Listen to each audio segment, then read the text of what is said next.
বর্তমান সময়ে প্রায় প্রত্যেকটা জায়গাতেই ছোট ছোট শিশুদের মধ্যে খুব বেশি মামস হতে দেখা যাচ্ছে।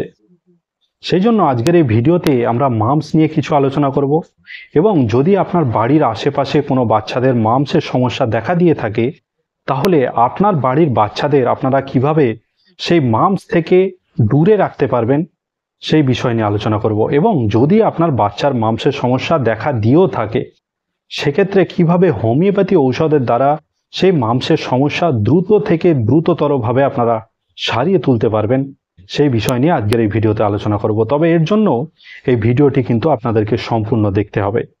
নমস্কার, আমি ডাক্তার মানবেন্দ্র মণ্ডল। হ্যালো হোমিওপ্যাথি ইউটিউব চ্যানেলে আপনাদের সকলকে স্বাগত জানাই। তাহলে চলুন ভিডিওটি শুরু করা যাক।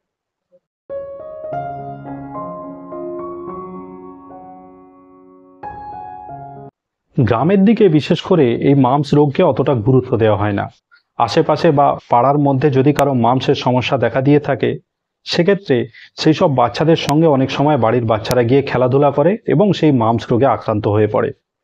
এই জন্য আপনাদেরকে আমি সতর্ক করে দিতে চাই, যারা বিশেষ করে গ্রামে বাস করেন তাদেরকে বলতে চাই যে যদি আপনাদের আশেপাশে বা পাড়ার মধ্যে মামসের সমস্যা কোনো বাচ্চার দেখা দিয়ে থাকে, তাহলে সেই সব বাচ্চাদের থেকে আপনার বাচ্চাদেরকে একটু দূরে রাখবেন।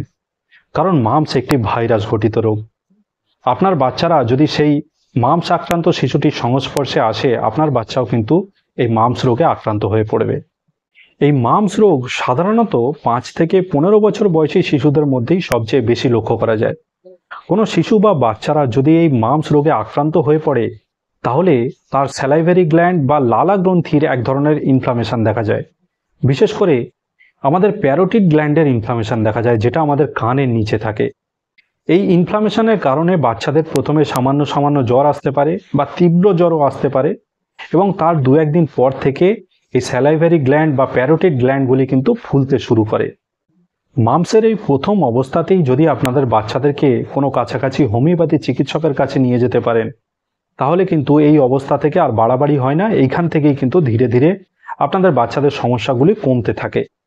সেই জন্য আপনাদেরকে প্রথমেই অনুরোধ করব যে যখনই আপনাদের বাচ্চাদের এই মামসের সমস্যা লক্ষ্য করবেন, সেই প্রথম অবস্থাতেই আপনাদের কাছাকাছি কোনো হোমিওপ্যাথি চিকিৎসকের পরামর্শ নিন। আপনারা চাইলে আমার সাথেও সরাসরি হোয়াটসঅ্যাপে পরামর্শ করতে পারেন। এই মুহূর্তে যে হোয়াটসঅ্যাপ নম্বরটি আপনারা স্ক্রিনে দেখতে পাচ্ছেন, এই হোয়াটসঅ্যাপ নম্বরে যোগাযোগ করে সরাসরি আমার থেকে পরামর্শ বা চিকিৎসাও নিতে পারেন।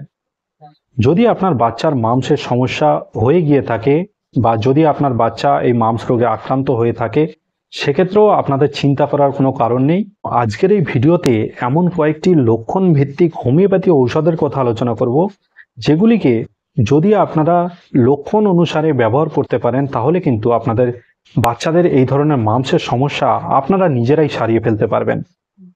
কিন্তু যেহেতু হোমিওপ্যাথি চিকিৎসা সম্পূর্ণ লক্ষণ ভিত্তিক চিকিৎসা, সেই জন্য আজকে যে মেডিসিনগুলির কথা আলোচনা করব, সেই সবকটা মেডিসিন কখনোই আপনারা একসাথে ব্যবহার করবেন না বা একসাথে একাধিক মেডিসিন ব্যবহার করবেন না। আপনাদের শিশুদের মামসের লক্ষণগুলো যে মেডিসিনের সঙ্গে সবচেয়ে বেশি মিলে থাকবে, শুধু সেই একটি মাত্র মেডিসিনকেই আপনারা ব্যবহার করবেন এবং সেই মেডিসিনকে ব্যবহার করার মাধ্যমেই আপনাদের শিশুদের মামসের সমস্যা আপনারা নিজেরাই সম্পূর্ণভাবে সারিয়ে তুলতে পারবেন। মামসের জন্য হোমিওপ্যাথির যে প্রথম মেডিসিনটির কথা বলবো, সেই মেডিসিনটির নাম হলো বেলেডোনা।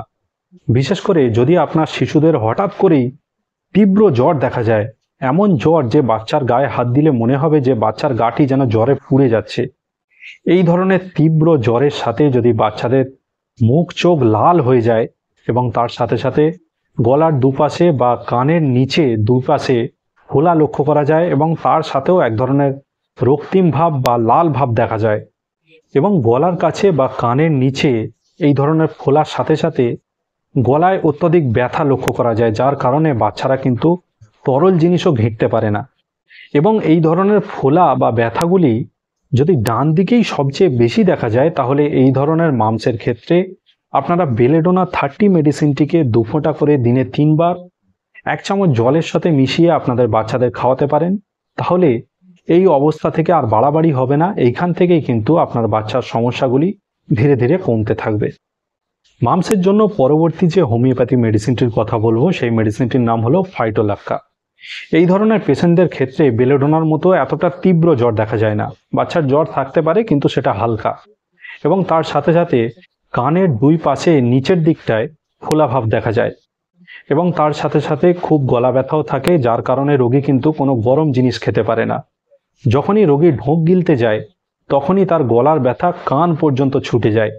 এই ধরনের লক্ষণযুক্ত মামসের ক্ষেত্রে আপনারা ফাইটোলাক্কা মেডিসিনটি 50 মিলিসিমাল পোটেন্সিতে রোজ সকালে এবং সন্ধে খাওয়া দাওয়ার আগে এক চিপি করে যদি আপনার বাচ্চাকে খাওয়াতে পারেন, তাহলে কিছুদিনের মধ্যেই কিন্তু এই ধরনের মামসের সমস্যা সম্পূর্ণভাবে সেরে যাবে, এবং যেদিন থেকে খাওয়াতে শুরু করবেন সেদিন থেকে কিন্তু আপনার বাচ্চাদের মামসের সমস্যাটা আর বাড়াবাড়ি হবে না। মামসের জন্য পরবর্তী যে হোমিওপ্যাথি মেডিসিনটির কথা বলবো, সেই মেডিসিনটির নাম হলো মার্কসল। এই ধরনের মামসের ক্ষেত্রেও কিন্তু পেশেন্টের খুব একটা বেশি জ্বর দেখা যায় না, বা জ্বর একদম নাও থাকতে পারে, এবং এই ধরনের রোগীদেরও কানের নিচে দুই পাশেই ফোলা দেখা যায়, এবং তার সাথে সাথে এক ধরনের সূচ ফোটানো বেদনাও দেখা যায়। এবং এই ধরনের রোগীদের যেসব ব্যথা বা যন্ত্রণাগুলো, সেগুলো কিন্তু রাত্রেবেলা খুব বেশি বেড়ে যায়।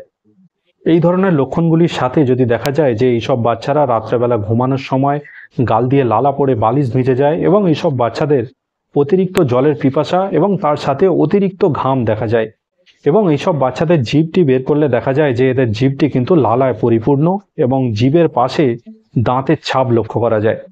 এই ধরনের লক্ষণযুক্ত মামসের ক্ষেত্রে আপনারা মার্কসল মেডিসিনটিকে 50 মিলিসিমাল পোটেন্সিতে রোজ সকালে এবং সন্ধেবেলা খাওয়া দাওয়ার আগে বাচ্চাদেরকে এক চিপি করে খাওয়াতে পারেন, তাহলে প্রথম দিন থেকেই আপনার বাচ্চাদের মামসের যেসব কষ্টগুলো সেগুলো কমে যাবে, এবং দু একদিনের মধ্যেই আপনাদের বাচ্চাদের এই ধরনের মামসের সমস্যা সম্পূর্ণভাবে সেরে যাবে।